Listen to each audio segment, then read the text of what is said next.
بسم اللہ الرحمن الرحیم۔ فرعون کے دربار پر بے شمار باندیاں تھیں۔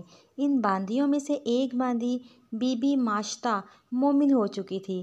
وہ حضرت موسیٰ علیہ السلام کے رب پر ایمان لے آئی تھی۔ اس نے ایک خدا کی عبادت کرنا شروع کر دی تھی۔ جب فرعون کو اطلاع ملی کہ اس کی فلاں باندی مسلمان ہو گئی ہے، حضرت موسیٰ علیہ السلام کے رب پر ایمان لے آئی ہے، تو فرعون نے یہ خبر پا کر اس باندی کو اپنے پاس حاضر کرنے کا حکم دیا۔ جب بی بی ماشطہ کو فرعون کے دربار میں پیش کیا گیا تو وہ مسکراتی ہوئی پیش ہوئی۔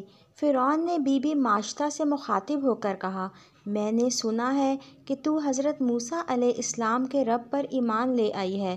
اس باندی نے کہا، جی ہاں، آپ نے جو کچھ بھی سنا ہے وہ سچ ہے۔ میں حضرت موسیٰ علیہ السلام کے رب پر ایمان لے آئی ہوں، میں مومن ہو گئی ہوں، میں نے کفر چھوڑ دیا ہے۔ جب فرعون نے بی بی ماشطہ کی زبان سے یہ الفاظ سنے تو کہنے لگا، تو حضرت موسیٰ علیہ السلام کے رب کو چھوڑ کر میری خدائی کو مان لے۔ باندی نے کہا، یہ کیسے ممکن ہے کہ جو انسان ایک رب پر ایمان لے آئے وہ ایک خدا کو چھوڑ کر تیرے جیسے فرعون اور ظالم انسان کی خدائی کو مان لے۔ باندی کی زبان سے یہ الفاظ سننے تھے کہ فرعون نے درباریوں کو حکم دیا کہ باندی کو میخوں سے جکڑ لیا جائے۔ فرعون کے حکم پر فوری عمل کیا گیا۔ باندی کو میخوں سے جکڑ دیا۔ باندی کو اس حد تک زبردستی سے جکڑ دیا گیا کہ وہ بالکل ہی بے حس و حرکت ہو گئی۔ پھر اس باندی بی بی ماشطہ پر سانپ اور بچھو چھوڑ دیے گئے۔ فرعون نے بی بی ماشطہ کو کہا کہ اب بھی تیرے پاس وقت ہے کہ تو خدا کو چھوڑ کر میری خدائی کو مان لے، میں تجھ کو معاف کر دوں گا، ورنہ میں تجھ پر 1 مہینے تک سانپ اور بچھو چھوڑے رکھوں گا۔ لیکن بی بی ماشطہ نے کہا، تو مجھ پر 1 مہینے کی بجائے کئی سالوں تک بھی بچھو اور سانپ چھوڑ دے، تو دن بدن تجھ کو میرے اندر حضرت موسیٰ علیہ السلام کے رب کی محبت بڑھتی ہوئی نظر آئے گی۔ بخاری میں ایک روایت کچھ یوں ہے کہ جب کسی کے دل میں اللہ تعالیٰ کی محبت گھر کر جاتی ہے تو وہ دن بدن بڑھتی ہی رہتی ہے، پھر وہ انسان کے دل سے باہر نکلنے کا نام نہیں لیتی۔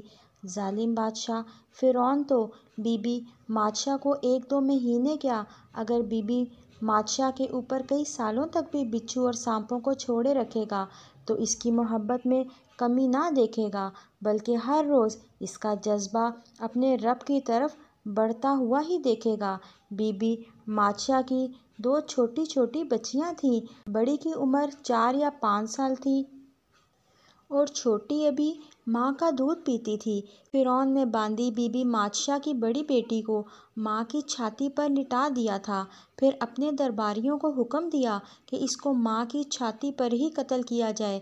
جب اس چھوٹی سی لڑکی کو ماں کی چھاتی پر ذبح کیا گیا تو فرعون نے باندی سے کہا کہ اب بھی اس رب کو چھوڑ دے، مجھ پر ایمان لے آؤ، ورنہ میں تمہاری چھوٹی بیٹی کو بھی اس طرح قتل کر دوں گا۔ اس بی بی ماشطہ نے لڑکھڑاتی ہوئی آواز میں جواب دیا کہ اے بے وقوف، تو 2 بچیوں کی بات کرتا ہے؟ اگر تو میری چھاتی پر ساری دنیا کو لٹا کر ذبح کر دے گا تو بھی میں حضرت موسیٰ علیہ السلام کے رب پر ایمان لاؤں گی، تجھ جیسے فرعون پر کبھی بھی ایمان نہیں لاؤں گی۔ جب دودھ پیتی ہوئی چھوٹی سی ننھی جان کو ماں کی چھاتی پر لٹایا گیا تو یہ منظر دیکھ کر ماں کی آنکھوں میں آنسو بھر آئے، لیکن ننھی سی جان نے آواز بلند کی، اے میری پیاری ماں، تم کیوں روتی ہو؟ اللہ تعالیٰ کی جنت تمہارا انتظار کر رہی ہے۔ اے ماں، اب جنت میں ہی ملاقات ہوگی۔